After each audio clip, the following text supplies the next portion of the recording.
Excellency Speaker,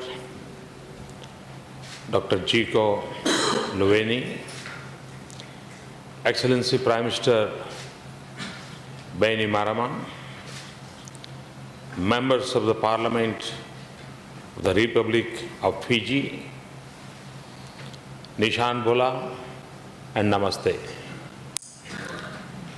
2 months ago, Fijians voted in extraordinary numbers to elect this Parliament.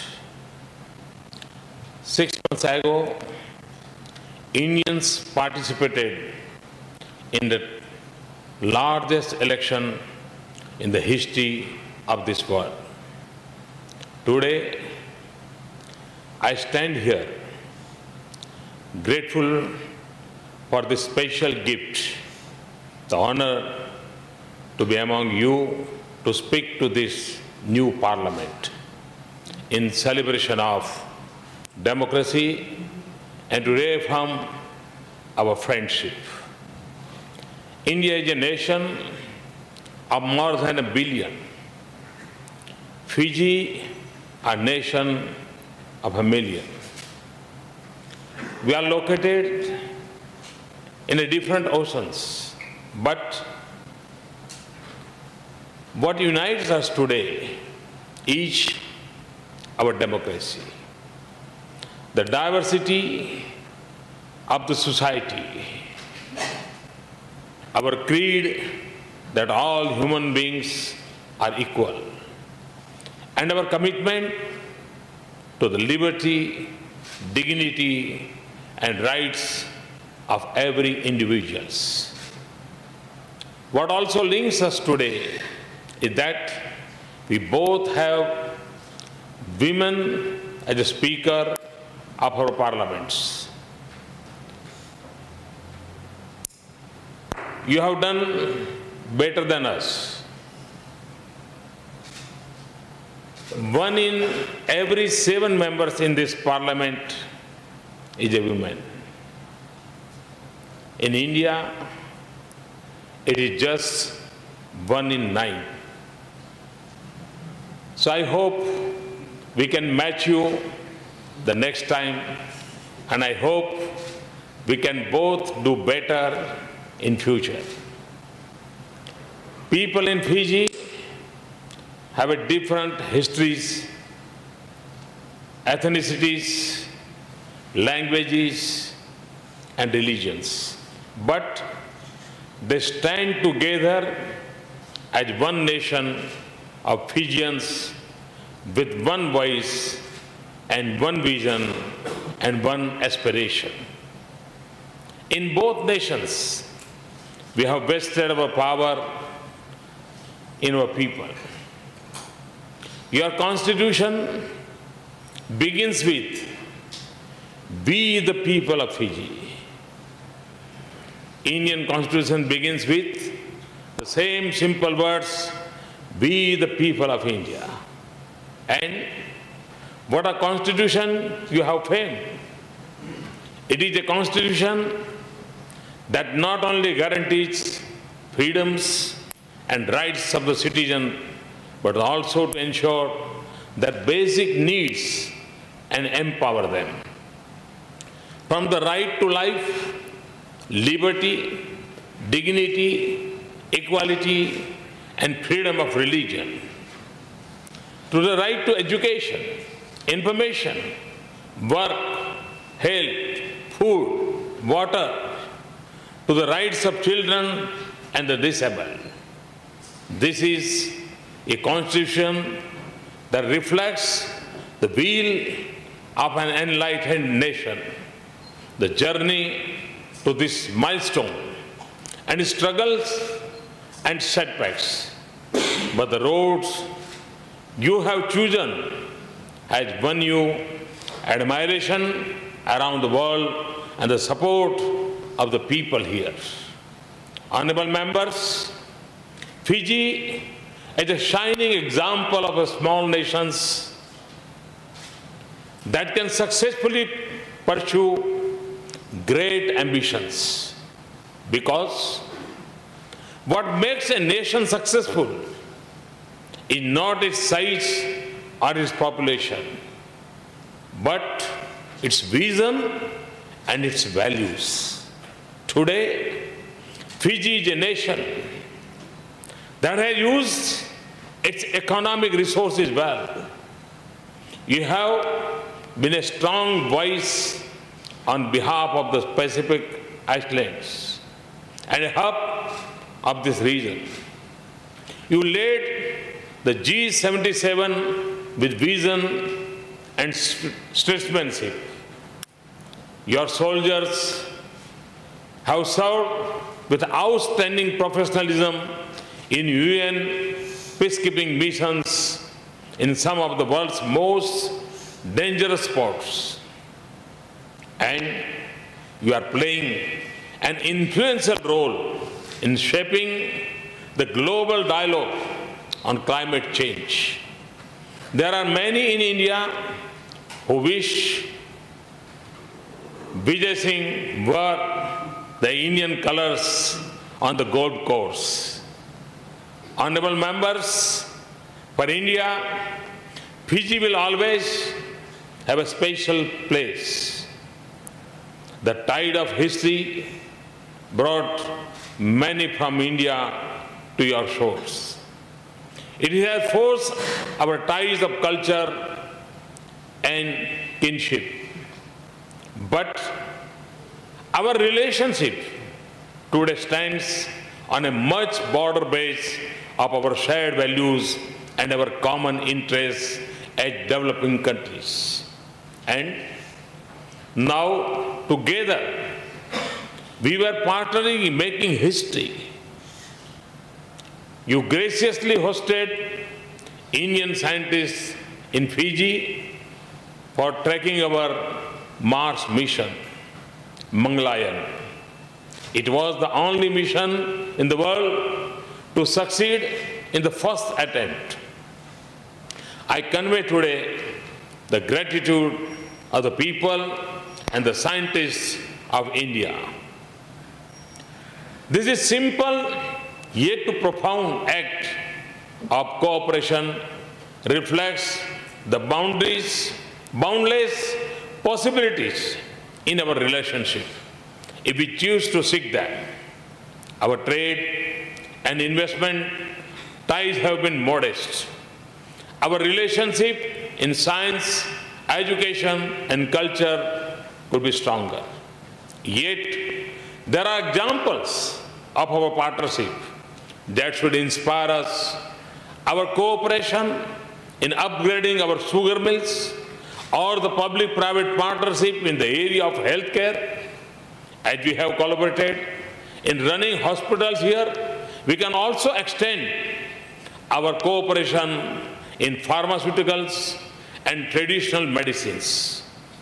As Fiji adjusts to the changing global markets, India is prepared to be your partner in making your existing industry stronger and finding new opportunities for youth. For countries like ours, village and small and medium-scale industries are the source of enterprise and employment. Today, I am pleased to announce a grant of $5 million to strengthen and modernize Fiji's village, small and medium industries. We will also provide a line of credit of $70 million for a cogeneration power plant at Raro Sugar Mill. Agriculture supports a majority of the population in India and Fiji. Offer our expertise and assistance in increasing productivity in the agriculture sector.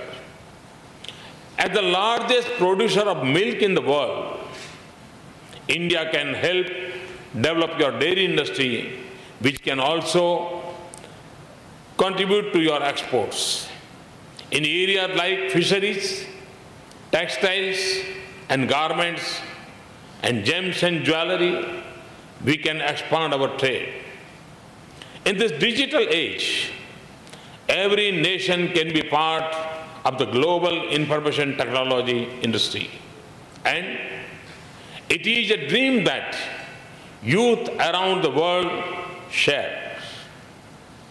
It is an industry that depends on ideas and skills.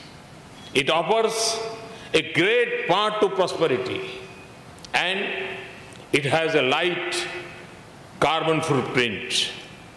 We are pleased to set up a Center for Excellence in Information and Technology here in Fiji. We are prepared to work with you to build a digital Fiji and to equip your youth to integrate Fiji into the global IT network. We will also deepen our cooperation in education and training, and we will double the number of our scholarships.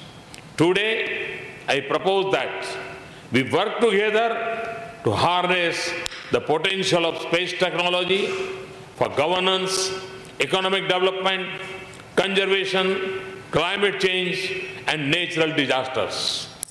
There are times when we think of each other as distant lands, separated by ocean and 7-time zones. But think of the days when travel was difficult. That did not deter brave people from traveling over the seas in search of a new life. Distance, to me, is irrelevant in a world of fiber optic cables and satellite links. We are only as far away as the click of a mouse or the call button of a phone. In any case, a direct flight today can take you from Fiji to most places in India. And I say this more to my people than to you. Fijians have been steady in investing in India. We in India have not paid enough attention to this beautiful land of warm people and immense potential. This must change. We must make travel easier between our two countries. For this reason, I have taken a small step in extending visa on arrival to Fijians in India, as you have done for Indians in Fiji. And if you want to attract more Indians to enjoy the magnificence of your islands and the warmth of your hospitality, you should invite Bollywood to shoot their films in Fiji. Honorable members of Parliament, we have spoken of vast opportunities. We also share many common challenges. For you, climate change is not a matter of debate, but a basic question of existence. India, too, is a nation of a long coastline and more than 1,000 islands, a nation that is nurtured by monsoon rains and the Himalayan glaciers. We too are facing the sharing impact of climate change, and we spend more than 6% of our GDP in adapting to its consequences. Now, each of us must shoulder our own responsibilities. We cannot stand aside and take to action. Technology has made it possible. We do not have to seek old pathways to prosperity. In India, we have a comprehensive national plan and strategy to both mitigate and adapt to climate change. And I have a deep personal commitment to it. And we look forward to working with Fiji and areas such as wind and solar energy. But it is also equally important that the global community accepts its responsibility and implements its commitment. It should not become one in which the strong shift the burden on the others or impose the responsibilities of their excesses on the choices that other makes. It should not be an issue of economic advantage or trade competitiveness of one over the other. The world had agreed on a beautiful balance of collective action, common but differentiated responsibilities that should form the basis of continued action. This also means that the developed countries fulfill their commitments for funding and technology transfer. India has stood shoulder to shoulder with Fiji and the small island developing states in seeking a fair and urgent response from the international community. For a sustainable future, we also have a shared stakes in a peaceful, cooperative and prosperous Asia and Pacific regions. Stretching from the Indian Ocean through continental Asia into Pacific, this is a region of enormous dynamism and opportunities, but also a region with many challenges. Fiji is a leader in the region and a strong voice in the developing world. Together, we can also work for a future in the region in which there is an equal place for all nations and a climate of peace and tranquility. I thank Prime Minister and Fiji for the leadership in hosting my meeting with the Pacific leaders later today. Let us join hands to create an ocean of opportunity that stretches from the Indian Ocean to the Pacific Ocean. Sometimes our relations have been adrift.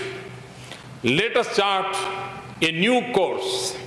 Let us start a new era. When it does not take another 33 years for an Indian Prime Minister to visit Fiji, when Fijians and Indians work with each other from the comfort of familiarity and the ease that comes with the habit of regular partnership, when we draw strength from the ties of history and the bonds of emotions, seek new purpose in our many shared interests and seize our new opportunities. Thank you, Vinaka. Thank you. धन्यवाद।